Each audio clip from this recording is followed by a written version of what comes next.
Online വായ്പാ game betting app കമ്പനികൾ കള്ളപ്പണം വിദേശത്തേക്ക് കടത്തിയ കേസിൽ ഇഡി അന്വേഷണം കൂടുതൽ കണ്ണികളിലേക്ക്. കടലാസ് കമ്പനികളുടെ പേരിൽ കോടികൾ വിദേശത്തേക്ക് അയച്ച മലയാളികളെ കേന്ദ്രീകരിച്ചും അന്വേഷണം നടക്കുന്നുണ്ട്. കൊച്ചിയിൽ നിന്നാണ് ഈ വാർത്ത റിപ്പോർട്ട് ചെയ്തത്. രേഷ്മ ബാബു ഉണ്ട് വിവരങ്ങൾ നൽകാനായിട്ട്. Reshma, good morning. ഈ കടലാസ് കമ്പനികൾ ഓരോ ദിവസം ചെല്ലും തോറും കൂടി വരികയാണ്. കേരളത്തിൽ പിന്നിൽ കള്ളപ്പണം ഒഴുക്ക് അത് കൂടുതലായിട്ട് വരുന്നുണ്ട്. ഇതിന് പിന്നിൽ വലിയൊരു അപകടം ഒളിഞ്ഞിരിക്കുന്നുണ്ട്. ഇപ്പോൾ ഈ സംഭവത്തിൽ അന്വേഷണം കൂടുതൽ കടുപ്പിക്കുക തന്നെയല്ലേ ചെയ്യുന്നത് ഇഡി?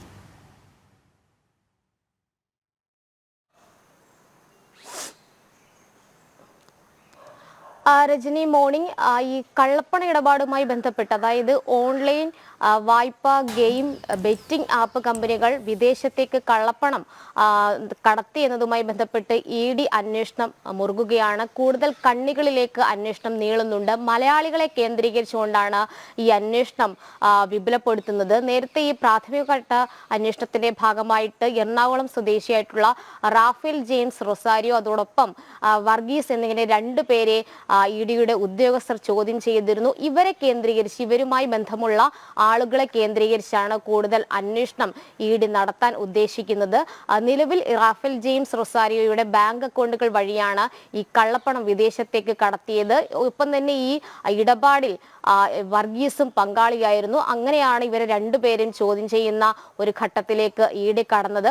ഈ ബാങ്ക് അക്കൗണ്ടുകൾ, അതായത് ഈ റാഫേൽ ജെയിംസ് റൊസാരിയോയുടെ ബാങ്ക് അക്കൗണ്ടുകൾ വഴി കള്ളപ്പണം കടത്തിയതിനൊപ്പം തന്നെ കടലാസ് കമ്പനികൾ കേന്ദ്രീകരിച്ചും ഈ കള്ളപ്പണം വെളുപ്പിക്കുകയും ചെയ്തിട്ടുണ്ട്. ഈ കടലാസ് കമ്പനികൾ എന്ന് പറയുന്നത് നിയമാനുസൃതം നടപടിക്രമങ്ങൾ പൂർത്തിയാക്കാതെ വെറും പേരിനൊരു കമ്പനി എന്നുള്ള രീതിയിൽ രജിസ്റ്റർ ചെയ്യപ്പെട്ടവയാണ്. അവർക്ക് അത് കൃത്യമായിട്ടുള്ള നടപടിക്രമങ്ങൾ ഒന്നും തന്നെ പൂർത്തീകരിച്ചിട്ടുമില്ല. ഈ കമ്പനികളുടെ മറവിലാണ് വിദേശത്തേക്ക് കള്ളപ്പണം കടത്തുകയും ചെയ്തിട്ടുള്ളത്.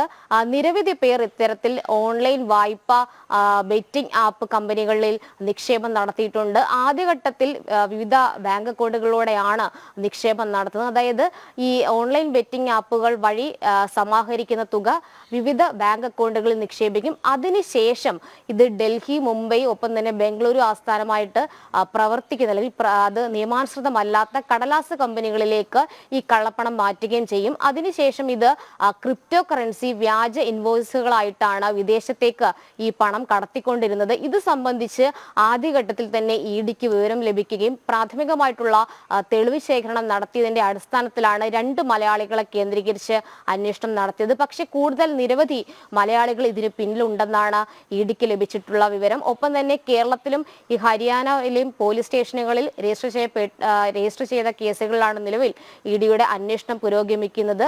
എന്തായാലും മറ്റ് രീതിയിലുള്ള അന്വേഷണത്തിലേക്കും ഇഡി കടക്കുകയാണ്. അതോടൊപ്പം തന്നെ വലിയ രീതിയിലുള്ള നികുതി വെട്ടിപ്പും ഇക്കാര്യത്തിൽ നടക്കുകയും ചെയ്തിട്ടുണ്ട്. അതുകൊണ്ട് ആദായ നികുതി വകുപ്പിന്റെ ഒരു അന്വേഷണവും ഇക്കാര്യത്തിൽ ഉടൻ തന്നെ ഉണ്ടാകും. പ്രാഥമിക നടപടി എന്നുള്ള രീതിയിൽ നിലവിൽ ഇഡിയുടെ പക്കൽ നിന്ന് ചില വിവരങ്ങളും ചില രേഖകളും ആദായ നികുതി വകുപ്പ് ഉദ്യോഗസ്ഥർ തേടുകയും ചെയ്തിട്ടുണ്ട്.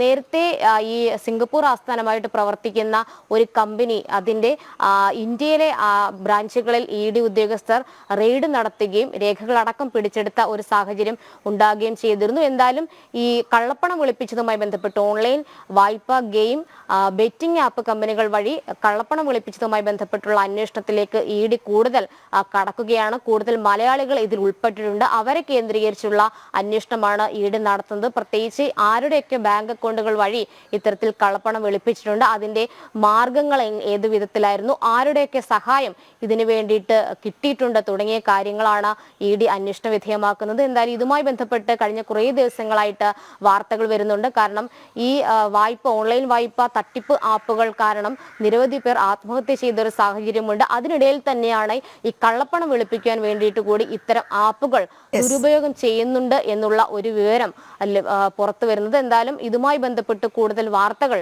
നമ്മൾ പ്രതീക്ഷിക്കുന്നുണ്ട് രജനി.